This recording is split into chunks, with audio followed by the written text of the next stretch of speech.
नमस्कार सर्वांना. Good morning. सकाळी सकाळी सूर्यनारायणाचं दर्शन घेऊन मी प्रहर सेवेसाठी केंद्रामध्ये निघाले होते.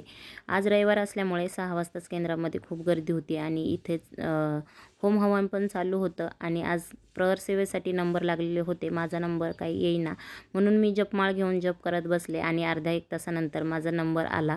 तर मी आज सेवा घेतलेली वाचनाची, तर मी वाचनाची सेवा करून परत तिथं जरा वेळ बसले आणि इथं आल्याच्यानंतर केंद्रामधून पायच निघत नाही बाहेर जाण्यासाठी, एवढं प्रसन्न वाटतं. पण घरी वरदला ठेवून आल्यामुळं माझं वाचन झाल्याच्यानंतर मी घरी आली आणि घरी येऊन पाहते तर काय यांचं घर बनवण्याचं काम चालू होतं.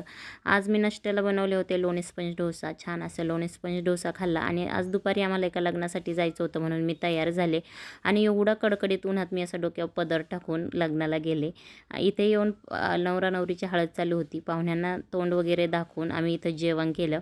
जेवण झाल्याच्यानंतर इथं लग्नातलं देवाक निघलं होतं. तुमच्याकडे याला काय म्हणतात ते कमेंटमध्ये सांगा आणि चॅनलला सबस्क्राईब